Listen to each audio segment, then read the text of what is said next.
Welcome back to Inside Mariemont Warriors Athletics here on MariemontSports.com and ESP Media powered by Sidearm Sports. My name is Jason Griefer. Once again, we're joined by the man, the legend. I can't call him a myth because he's here in person. Tom Nerl is back with us once again. Coach, good to see you once again. A lot of things been going on at Mariemont. Obviously, construction's been going on. We're behind that. We've got brand new facilities. How are we looking as we head into the spring? Things are looking great. Had a really good winter season for our basketball teams. Swimmers that went to state, which followed up a great fall season, and now we're off to a good start with the spring. So if we can get the weather to cooperate, then we'll be in good shape. Yeah, well, it's Mother Nature around Cincinnati, so you never know what you're going to get. It feels like it's a luck of the draw, so to speak, and sometimes it's good, sometimes not so good. So let's get right into it here, and let's start talking about some of your spring sports and spring athletes here. And let's start on the diamond with your baseball team. And it kind of an up and down year. A year ago, finished right around the 500 mark, and we're just a week into the season right now, 2-2 through the first four. But we're also seeing kind of scores all over the place too. Some low scoring games, pitchers duels, and then most recently a high scoring one with a team from up in Dayton. And so I'm just curious, early in the season, we're still trying to figure out the pieces and parts and how things fit and whatnot. But what are you and the coaching staff looking for as far as getting consistency as you head into specifically to this week, which is Madeira week, seemingly at Mariemont? It's always a big week with Madeira week. I think what we're looking for, and we're getting out of our upperclassmen, our juniors and our seniors, just the consistency out of them. With a small school program, you always have to have the contributors, the freshmen and sophomore contributors to come by to carry you for non-league games and outside of league competition. And so that's what we're seeing some right now, just trying to get some work out of those guys. But if you look at the heart of the lineup, if you look at a Quinn Benner, if you look at a Michael Napolitano, Benner's coming through with the pitching right now. He's already had a home run. Napolitano with a save already. He's had a home run as well. Those guys are both hitting in the 400s. You get a junior like Trevor Stiff. He's in 333. Those guys are coming through right now. You also have, and not only on those guys on the mound, you also have Theo Jones, who's new to varsity this year. He's throwing some shutout innings. So is JD Long. And so we just need everyone else to come along. And so your top guns are going to be throwing for the league games, and then it's everyone else fills in for the non-league games. So I think you're going to see some low scores as we go into the CHL out of our pitchers. And then as you get in the non-league games, we're going to be throwing 2 or 3 guys to get through those games. It's a busy schedule, 4 games in the first week. That follows up 4 scrimmages down in Myrtle Beach 2 weeks ago over spring break. And so we're seeing a lot of guys get some work. But yeah, you're seeing those contributors so far. And I think you're going to see a lot more as we get deeper into the spring, and then with the league opening up with Madeira this week. Kind of a similar story with the softball program as well. They've got Madeira this week. You're getting into league play. You've also got Finneytown coming up as well to kick off CHL play. We talked a lot last season about how the pitching staff was a trouble spot for your team. It was kind of a work in progress. A lot of younger players having to be thrown into there in a very tough league to try to have to manage through and try and get through those and kind of learning and trial by fire basis. But right now, at least through the early going of this season, a much improved pitching staff in the early going. What have you seen, and what have the coaches said about the strides the pitching staff has taken in the off season so they could get off to a nice start, and in particular coming up in league play? Well, Sophie Sontag is our main pitcher, and she's a senior, and she's going to carry the load. And she's got 3 starts so far. She's got all the work so far in the scrimmages, and we've got another senior, Natalie Shriver, who's going to have to chew up some innings, and we also have Lainey Willett, who's going to have, it's a freshman who's going to have to throw some. Her sister Ella is one of our other pitchers, had hip surgery a little while back, so she's out for the season. So Lainey and Natalie are going to have to jump in there sooner or later. But Sophie Sontag, 3 starts this past week, 2 against St. Bernard, 1 against Purcell Marion, threw well. They're not knocking her off the mound. Our problems come when we give them extra outs in the inning, or free passes, or the killer, the 0-2, 1-2 hit batters. And so those are just things we're going to work through. But like you said, we get into the league, and the league is a very competitive league. As you look across the CHL in various sports, everyone seems to have a strong spot, a strong sport or two. But then when you get into it, Finneytown strong with softball, Deer Park strong with softball, Reading strong with softball, Wyoming with the resurgent program, and then the Madera, Mariemont, Indian Hills slug it out for the rest. And so, it'll be a good challenge this week with Madera to open up to see what we have there. The team is hitting well. You have Bella Mason, who's a sophomore who hits the ball hard. Shay Dickinson, a sophomore, hits the ball hard, plays good defense. You have two freshmen, Reese Murphy and Laney Willett, who are hitting the ball well early on in the season. We have experienced leadership behind the plate, and Jamie Rodriguez. I think Jamie picked her first runner off of base last week in her career, so that's fun. It's a seasoned group. It's a heavy senior group, and so we're looking to get good offense out of them and to put some things together. So I don't know if we're going to go on a title run, but we're going to be competitive, and it will go as far as our pitching takes us. And so far, it's taken us pretty far. Well, and to have a veteran-laden group can only help, as you said, in a very difficult league. But you also said the bats have been coming alive early in the season as well, and that'll be a huge factor going forward into league play. Let's switch gears. Let's jump onto the tennis courts here. And slow start for the team. You've played some very tough out-of-conference competition thus far with Oak Hills, Turpin, and also Moeller. So you're loading up early in the season to test your guys. But Will Stevens is handling himself very, very well thus far on the season as your number one single, and he's playing some very fine tennis out there. What's been the key to his start thus far, and what are you looking for as far as the rest of the team to kind of step up and help him out with the overall team results, especially as you get into the meatier schedule? Well, Will's good. I mean, he went to state last year, went state finalist last year, ran into an eventual state champion. He's good. He practices year round. He plays year round. He's good. So yes, he's off to the 3-0 start. We're going to have Andrews is going to come up, and he's going to be a strong competitor for us. We got the Glassmeyer boys, Ryan and Will. They're going to get on track. But as you said, those are three big ones to open the season with, 3 Division I programs to see what we have early on. And once we get down into Division II competition, I believe we are going upstate this Friday to play in the state teams tournament. And so then we'll see, we'll get a better gauge of what we have. But some cold weather last week, I guess I know it's hard to hit a baseball when it's that cold. I can only imagine hitting a tennis ball with the strings and everything goes through your hands. So for Will to play in that weather and start off 3-0 is a great start. But we think the tennis team's going to be pretty good in their own right this year. Set them up, as you said, once you get into Division II competition. In theory, should be ready for that one, given the Division I competition you have faced. Let's switch gears and let's talk about your track and field programs. They're also getting started this week. They also have Madeira this week on a Wednesday before you've got the Coaches Classic on Saturday out at Taylor. We've talked in the past about how good this league is, top to bottom, really, in track and field for both the boys and the girls here. So I'm just curious in that respect, knowing that you're going to Madeira in midweek and then out to Taylor for the bigger meet on Saturday, how important is this opening week as far as setting a tone for your team within the league? I'm not so sure the first week is that big as far as the overall picture. You want to get out, and they're starting a week later than everyone else. Kind of didn't really miss running last week in the cold weather, unless it would have been Wednesday. But they get out there and they start training. They start building up their times, building up their endurance. We've got a couple relays that we think are going to make some noise upstate on the boys' side and I guess the girls' side too. A couple of our girl athletes also play lacrosse, and so they're running every day.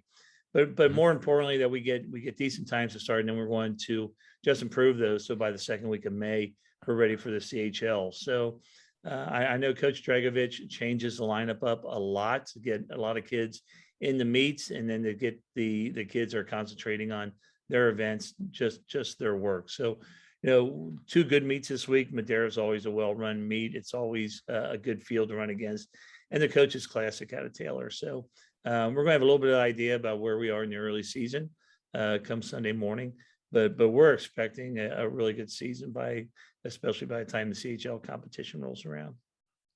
Here it's the first week of April, and as we talked about a little bit earlier, kind of Mother Nature can kind of become Jekyll and Hyde Yep. throughout this area, as everybody knows, really from day to day, if not week to week there. So I'm wondering, in that respect, how do the coaches and how do the student athletes go about training to try to get their bodies and try to get that cardio endurance up, knowing that the weather could be 30 degrees one day and 70 degrees next day? I imagine that's pretty difficult to try and train and try and get some kind of acclimation to, especially knowing that as the year goes on, it's just going to warm up.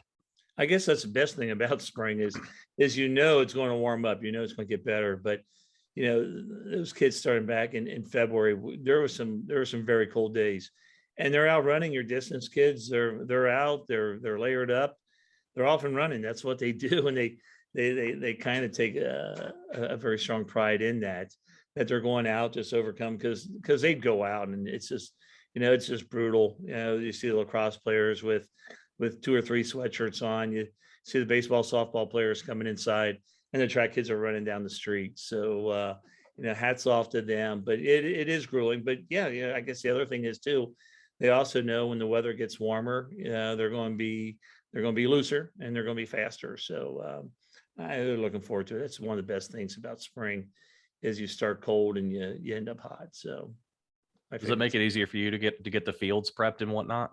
No. maybe it starts raining. I'd have given you a field cam today, except it was raining. I didn't want to sit out in the rain yet. So I can't blame you for that one. So from the friendly confines of the office for today. So stay tuned, folks. Throughout the month of April, you never know where Tom's going to pop up at for our weekly chat. So we'll see where he's at next week. But we still have more to talk about here on the show, talking about our spring sports athletes. And lastly, here we've got a couple of defending state champs to talk about. Let's start off with the boys lacrosse team. Started the defense of the state title within the last week. They're off to a 3-0 start, a +30 scoring margin through the front 3. So really good start there. Going to get 2 tough ones coming this week, though, with Lakota West and most notably Bishop Watterson. Of course, you beat Bishop Watterson in the state semis last year. So get a look at him early. You might see him again down the road. Are the boys looking at this week any differently, knowing that this might not be the last time they see Watterson? I think that always helps for a tune-up with them.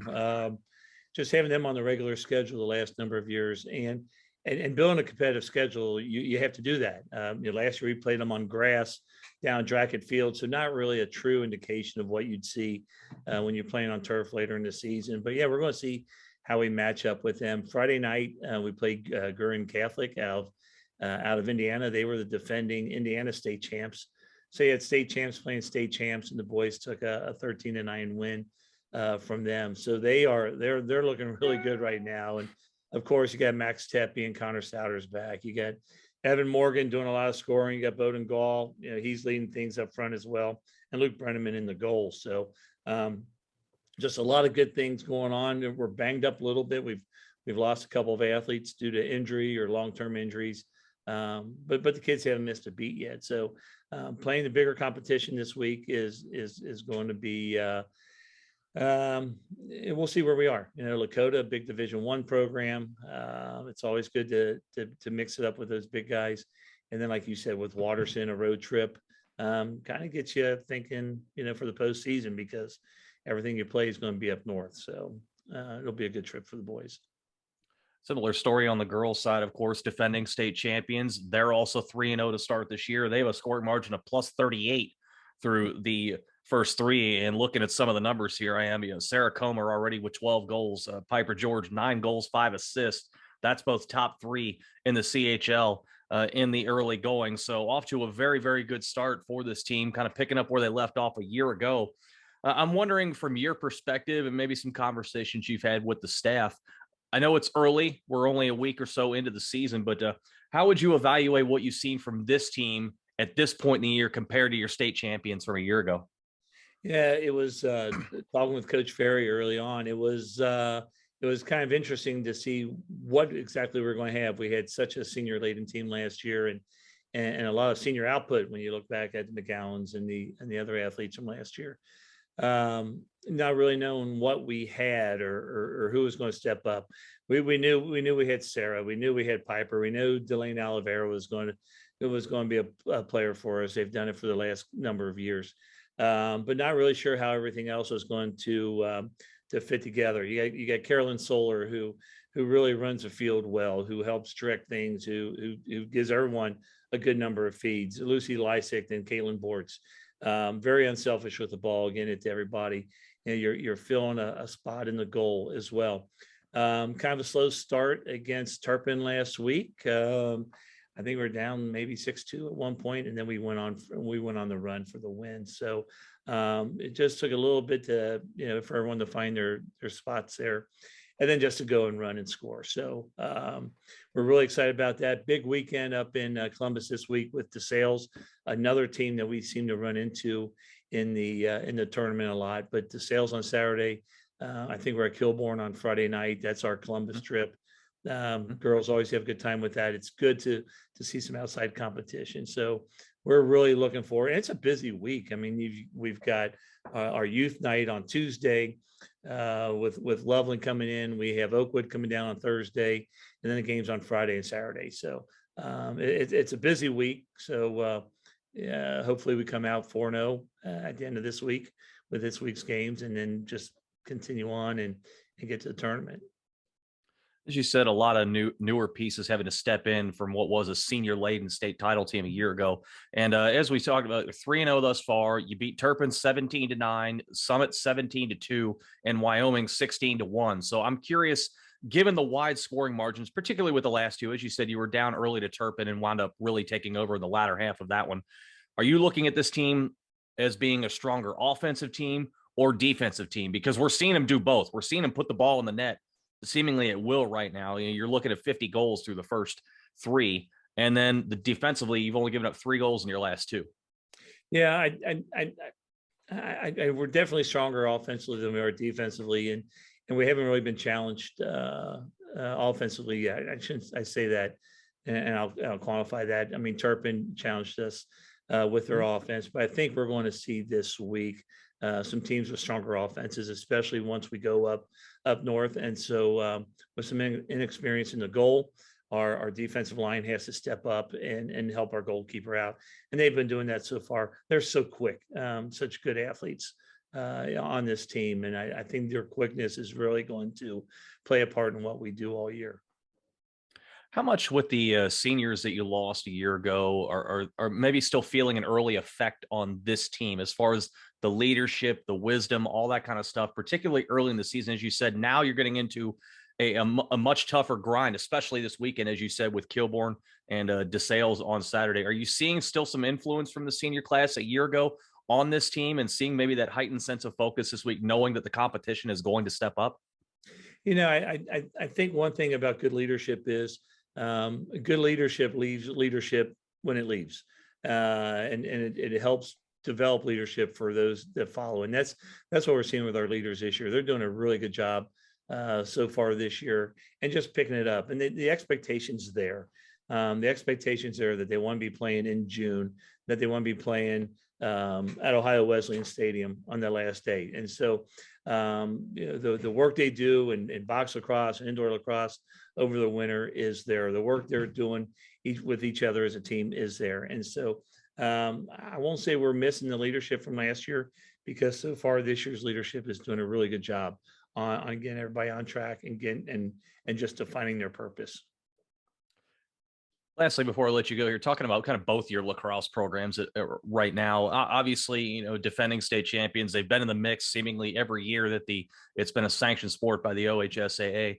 What's that like from your perspective, knowing that year in and year out, you've got a programs here, particularly with the cross, and we talked about some of your other programs in the fall and winter, being in the mix or being up there or being the favorite for a state championship? How is that from your perspective, watching them grow and develop through the year and still knowing that the entire state is keeping an eye on them?